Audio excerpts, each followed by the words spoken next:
ഉടനെ തന്നെ പരീക്ഷിത്തിനെ കണ്ടു ശാപവൃത്താന്തം അറിയിക്കുവാനും തക്ഷകൻ ഏൽക്കാതിരിക്കുവാനുമുള്ള പ്രതിവിധി തേടാനും വേണ്ടി ഗൗരമുഖൻ എന്ന തൻ്റെ ശിഷ്യനെ അദ്ദേഹം രാജസന്നിധിയിലേക്ക് പറഞ്ഞയച്ചു. അപ്പോൾ രാജേന്ദ്രൻ ഹസ്തിനാപുരിക്കടുത്തുള്ള കുരുക്ഷേത്രത്തിലായിരുന്നു.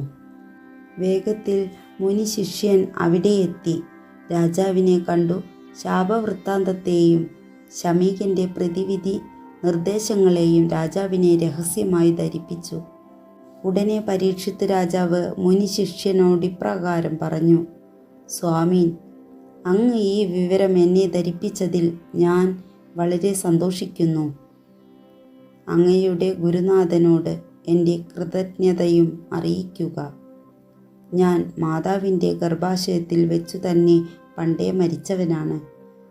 ഭഗവൽ കാരുണ്യത്താൽ രക്ഷപ്പെട്ടു. ഇത്രയും നാളും ജീവിച്ചു. എനിക്കു മരിക്കാൻ ഭയവുമില്ല. യാതൊരു പാപവും മനസ്സറിഞ്ഞ് ഞാൻ ചെയ്തിട്ടില്ല. തക്ഷക ദംശനമേറ്റു മരിക്കാനാണ് വിധിയെങ്കിൽ അതിനെ തടുക്കുവാൻ സാധ്യമല്ലല്ലോ. മുനിശാപം അതൊരു കാരണമെന്നേയുള്ളൂ. അങ്ങ് പോയി ഗുരുവിനെ കണ്ട് എൻ്റെ അപരാധം ക്ഷമിക്കുവാൻ എൻ്റെ വിനീതമായ അപേക്ഷയും അറിയിക്കുക. മുനി ശിഷ്യനെ വേണ്ടവിധം ആചാരോപചാരങ്ങളോടെ യാത്രയാക്കിയ ശേഷം പരീക്ഷിത്ത് മഹാരാജാവ് മന്ത്രിമാരെയും ഉദ്യോഗസ്ഥന്മാരെയും പൗരമുഖ്യന്മാരെയും വരുത്തി ശാപവൃത്താന്തം അറിയിച്ചു. പ്രജകളെല്ലാം അതുകേട്ട് വളരെ സങ്കടപ്പെട്ടു. അത്രമാത്രം പ്രജാവത്സലനും സ്നേഹമയനും ധർമ്മനിരതനുമായിരുന്നു പരീക്ഷിത്ത്. ഒന്നാമതായി മകനായ ജനമേജയനെ വിളിച്ചു രാജഭരണം അവനെ ഏൽപ്പിച്ചു. അനന്തരം ഭഗവത് ഭക്തിയിൽ സദാ മുഴുകി മരണത്തെ അഭിമുഖീകരിക്കുവാൻ അദ്ദേഹം തയ്യാറായി. അപ്പോഴേക്കും മഹാരാജാവിനെ തക്ഷകദംശനത്തിൽ നിന്നും രക്ഷിക്കുവാനുള്ള മാർഗങ്ങൾ മന്ത്രിമാരും ഉദ്യോഗസ്ഥന്മാരും കൈക്കൊണ്ടു കഴിഞ്ഞിരുന്നു.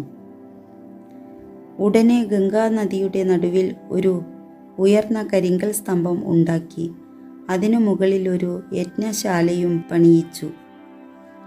ഒരു എറുമ്പിനു പോലും അകത്ത് കടക്കുവാൻ പാടില്ലാത്ത വണ്ണം അത്രയ്ക്ക് ഭദ്രവും സുരക്ഷിതവുമായിട്ടാണ് അത് നിർമ്മിക്കപ്പെട്ടത്. അതിൽ കൂടി അകത്തു കടന്നാൽ വിശാലമായ സഭാതലമാണ്. അതിൻ്റെ മുകളിലും താഴെയും ചുറ്റും സർപ്പനിരോധന മന്ത്രത്തകിടുകൾ നിക്ഷേപിച്ചു. സർപ്പഹാരികളെയും മാന്ത്രികന്മാരെയും രാവും പകലും കാവലും നിർത്തി.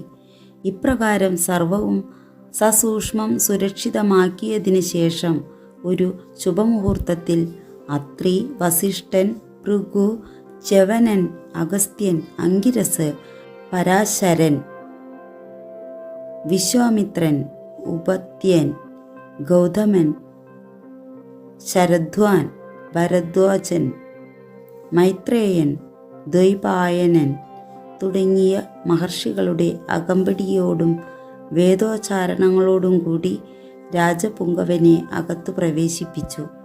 ആസനത്തിലിരുത്തി പുണ്യതീർത്ഥത്താൽ അഭിഷേചനം ചെയ്തു.